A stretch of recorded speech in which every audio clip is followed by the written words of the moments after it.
गांव के एक कोने में एक पुराना सुनसान हवेली था। लोग कहते थे कि वहां रात के समय एक काला कुत्ता घूमता है, बड़ा, भौंकता नहीं, बस देखता है। कहते थे कि जो भी उसे आंखों में आंख डालकर देखता, वो कुछ ही दिनों में पागल हो जाता। रमेश नाम का एक नौजवान शहर से आया और गांव में रहने लगा। उसे इन बातों पर विश्वास नहीं था। एक रात वो उसी हवेली के पास से गुजरा।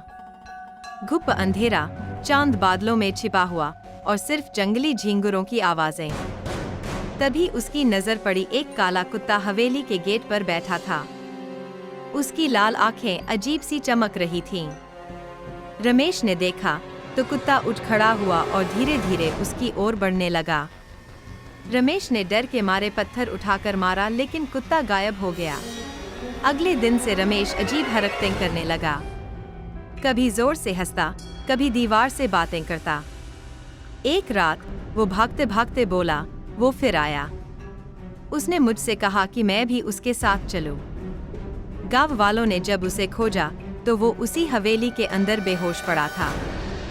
उसकी आंखें खुली थीं, लेकिन उनमें कोई भाव नहीं था, जैसे उसकी आत्मा ही निकल चुकी हो। आज भी अगर कोई उस हवेली के पास से गुजरता है तो कहते हैं एक काला कुत्ता दीवार के पीछे से देख रहा होता है।